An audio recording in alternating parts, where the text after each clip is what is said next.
प्रभु श्री राम ने सीता जी के साथ जो व्यवहार किया वो उचित नहीं था।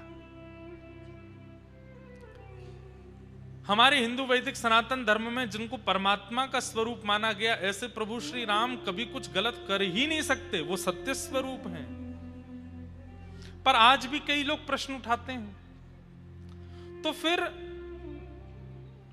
वह त्याग की स्थिति क्यों बनी? एक व्यक्ति के कहने पर त्याग क्यों किया? दक्षिण भारत में एक राजा थे, ध्यान से सुनना। उनकी एक पुत्री थी। उस पुत्री ने अनेक वर्षों तक तप किया और तप के पीछे फल केवल एक ही चाहिए था, क्या? कि परम पुरुष परमात्मा भगवान मुझको पत्नी रूप में स्वीकार करें। मुझे उनका नाम स्मृति में नहीं आ रहा है, मैं वही सोच रहा था कि नाम क्या था उनका। पर उन्होंने अनेक वर्षों तक तप किया और तप के बाद परमात्मा से प्रार्थना यही थी कि आप केवल प्रकट होकर मुझको अपनी गृहिणी बनाओ, मैं इसलिए तपस्या कर रही हूं। कोई केवल दर्शन की अभिलाषा रखता है, कोई किसी वस्तु की अभिलाषा रखता है, पर मेरी अभिलाषा यह कि मैं आपकी गृहिणी बनना चाहती हूं। भगवान प्रकट होने वाले ही थे। उसी समय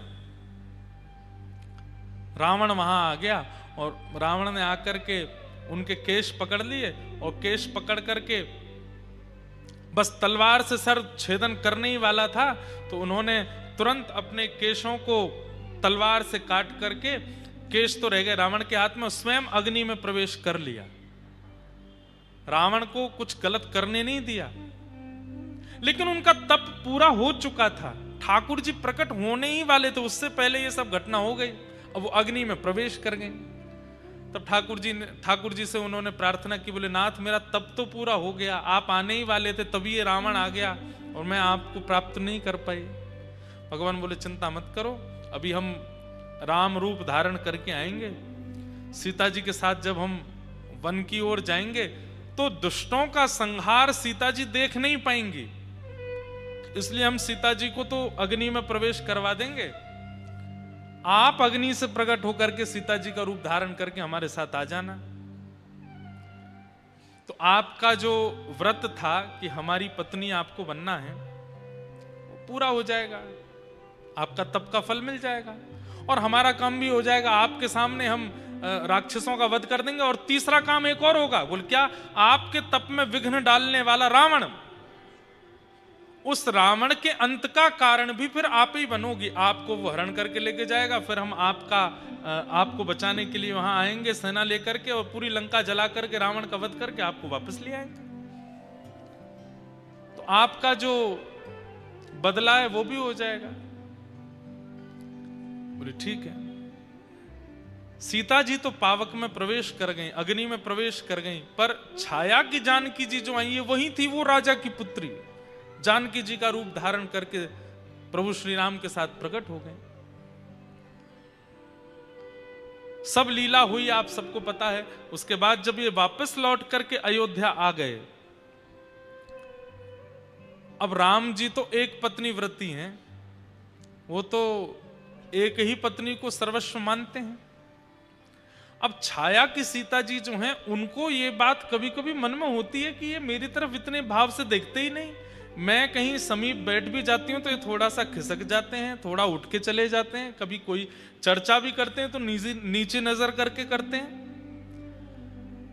तब उन्होंने विचार किया कि हे प्रभु श्री राम, आप इस प्रकार का व्यवहार क्यों करते हैं? बोले कि देखिए, वास्तविकता मत भूलिए, हम मर्यादा पुरुषोत्तम है, एक पत्नी व्रती है, हमारी पत्नी तो पावक में है, अग्नि में है।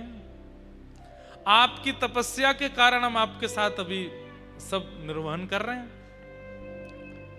तब उन्होंने कहा कि तो फिर ये तो केवल आपने खाना पूर्ति की, कि बस हमको पत्नी बना करके बैठा लिया है, ना तो हमारे प्रति आपका कोई भाव, ना आपके मन में कोई चिंतन, ना आप हमें देखते हैं, ना कुछ ऐसा।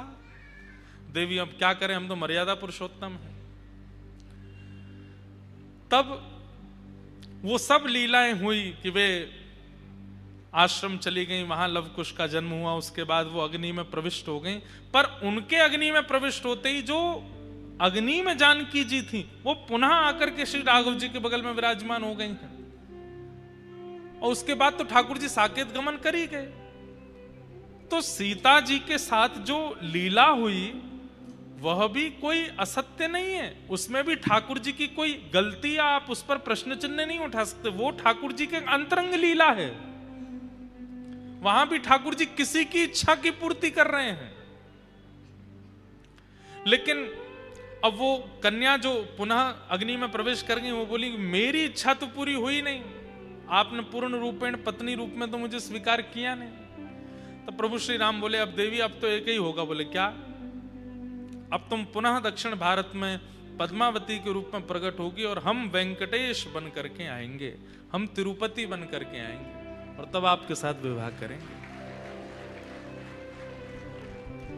तब आपको स्वीकार करेंगे। तो लक्ष्मी जी किसी बात से रूठ करके कोल्हापुर चली गई और उस बीच में फिर वेंकटेश भगवान का विवाह पद्मावती जी के साथ में हो। ये पद्मावती जी तीसरे जन्म में आकर के, तीसरे स्वरूप में आकर के वेंकटेश भगवान की गृहिणी के रूप में विराजमान हो।